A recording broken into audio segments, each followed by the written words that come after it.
Hello, welcome back to CCHW, Christ Church of the Holy Word, and this is our study, chapter by chapter, verse by verse, of the New Testament.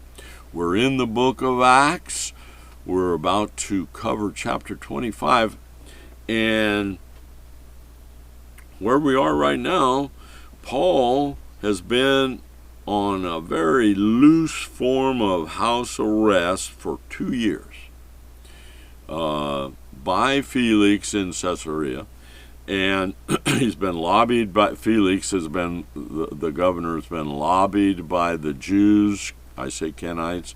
He's been lobbied by Festus, who was the representative. He came from Jerusalem to try to lobby Felix, and I'm sure sending Paul back and given the it's been 2 years, so you know that these 40 men that vowed to eat or drink nothing until they killed Paul either gave it up or they aren't with us anymore. But Paul is in Roman custody by Felix, and he's been actually going out and having dinner with probably going to Felix's compound, but having dinner with Felix and his wife and teaching them about Christianity, or at least telling them. I don't know how much Felix has accepted, but he did not allow Paul to go back to Jerusalem. So that's where we are. Let's pick it up. Chapter 25 of this great book of Acts, verse 1, and verse 1 reads, Now, when Festus was come into the province, after 3 days, he ascended from Caesarea to Jerusalem. He'd been there for 3 days, trying to talk Felix and whatever his plan was. He goes back to Jerusalem. Verse 2, Then the high priest and the chief of the Jews informed him against Paul and besought him. This is, they talked to Festus, verse 3, and desired favor against him, against Paul, that he, Festus, would send for him to Jerusalem, lying in wait in the way to kill him. So the plan that they proposed to Festus is, hey, Festus, bring him back to Jerusalem, and their plan is they're going to be waiting along the pathway. You know, they're going to have a huge group of men with them, and how many guys would probably be escorting Paul? Maybe a handful, maybe a dozen, let's say a dozen Romans. They would descend on them and kill them all, probably. Verse 4, But Festus answered that Paul should be kept in Caesarea, and that he himself, Festus, would depart shortly thither.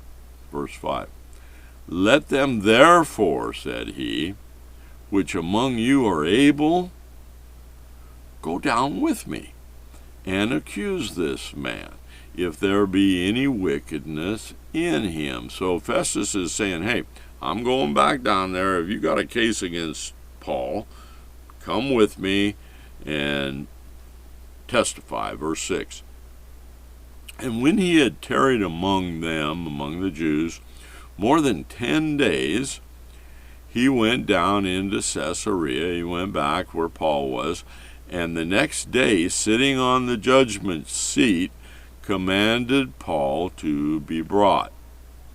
Verse 7, And when he was come, the Jews which came down from Jerusalem stood round about and laid many and grievous complaints against Paul, false accusations, which they could not prove, because they were false.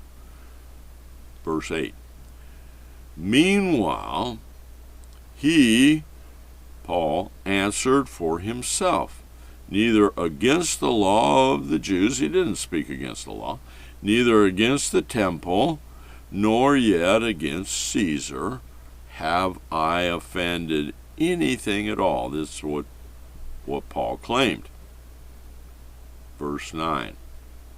But Festus, willing to do the Jews a pleasure, he was trying to get on the Kenites' good side, answered Paul and said, Wilt thou go up to Jerusalem, and there be judged of these things before me?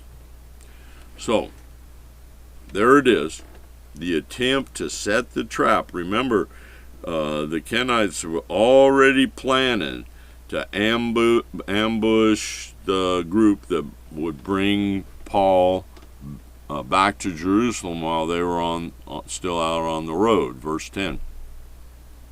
Then said Paul, I stand in Caesar's judgment seat. I'm right here in Caesar's judgment seat. The Romans are the only ones that really had any power, where I ought to be judged. To the Jews have I done no wrong, as thou very well knowest. Paul knew, Festus knew what was going on. He knew that the Jews had no real claim against Paul. Verse 11. For if I be an offender, or have committed anything worthy of death, I refuse not to die. But if there be none of these things whereof these accuse me, no man may deliver me unto them. I appeal unto Caesar. Paul's saying is, these guys are totally falsely accusing me, Festus, and I am a Roman. I'm not going to go back to these liars. I appeal as a Roman citizen to Caesar. It's going to put him in Rome, friends. Verse 12. And then Festus, when he had conferred with the council, when he gone back to the Jews of the Sanhedrin council, talked it over with them, told them the legalities of the whole thing. Festus speaking of Festus, he answered, Hast thou, and this is to Paul, hast thou appealed unto Caesar? Question. Unto Caesar thou shalt go. There you are. If you have appealed unto Caesar, then I've got to send you there. Verse 13. And after certain days, King Agrippa and Bernice came unto Caesarea to salute Festus. 14. And when they had been there many days, Festus declared Paul's cause unto the king, saying, There is a certain man left in bounds by Felix. So, Festus, speaking to the king of the time, Agrippa, says, hey, this is kind of some old business that was left to me by Felix, but I have this problem. Verse 15. Speaking of Paul, of whom, when I was at Jerusalem, the chief priests and the elders of the Jews informed me, desiring to have judgment against him. Festus is telling Agrippa, the Jews down there, they got something really bad against this guy. They want me to intervene for them. 16. To whom I answered, Festus is saying, I told the Jews, it is not the manner of the Romans to deliver any man to die before that which is accused have the accusers face to face. and have license to answer for himself concerning the crime laid against him. So Festus is saying, hey, I told them they got to come and they've got to testify against this Paul. I got to hear what everybody has to say. Verse 17, he's continuing, therefore, when they were come hither without any delay on the morrow, I sat on the judgment seat and commanded the man to be brought forth. I had Paul brought forth in front of all of us, 18, against whom, when the accusers stood by, they brought none accusation of such things as I supposed. I thought they would be talking about serious stuff here. 19. But had certain questions against him of their own superstitions, speaking of Judaism, and of one Jesus, speaking of Christianity, which was dead, whom Paul affirmed to be alive. So Festus is explaining to King Agrippa kind of how he understood the whole situation. Let's continue, verse 20. And because I doubted of such manner of questions, I thought the whole thing was a bunch of baloney, I asked him, Paul, whether he would go to Jerusalem and there be judged of these matters by his own people, the Jews. 21. But when Paul had appealed to be reserved unto the hearing of Augustus, I commanded him to be kept till I might send him to Caesar. Festus is saying, so that's kind of where I am, King. I'm looking for some guidance here. Verse 22. And then Agrippa said unto Festus, I would also hear the man myself.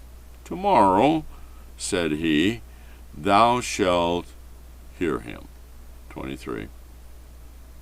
And on the morrow, the next day, when Agrippa, king, was come, and Bernice, his wife, with great pomp, ceremony, and was entered into the place of hearing with the chief captains and principal men of the city, Festus commanded Paul was brought forth.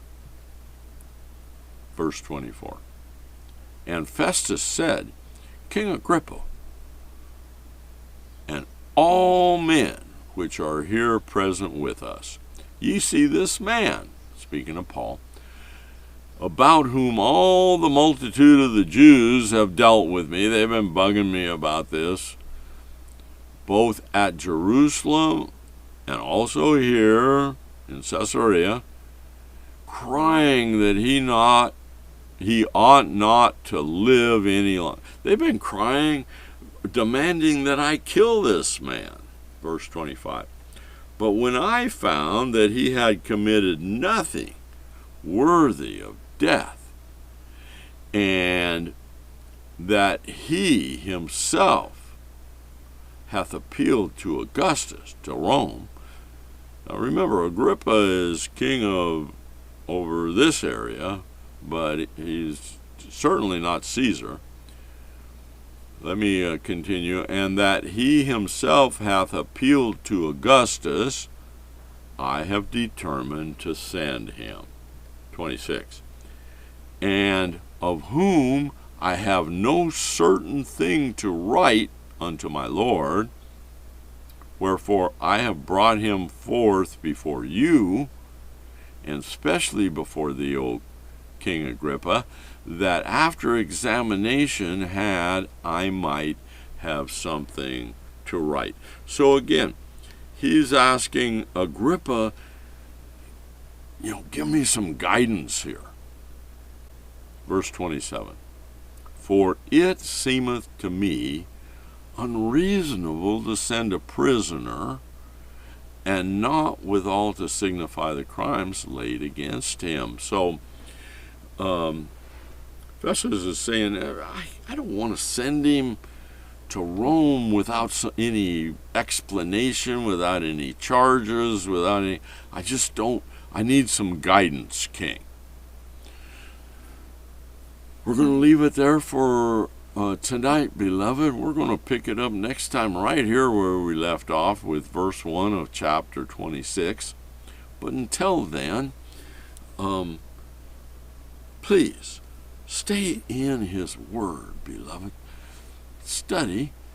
And if you know somebody that's hungry for the truth, share the Word of God with him. Share our videos with him. Share, or her. Share our teaching. I tell you from time to time, if you share our teaching with someone, then you're going to share in the blessings that we receive. And believe me, God blesses us enormously.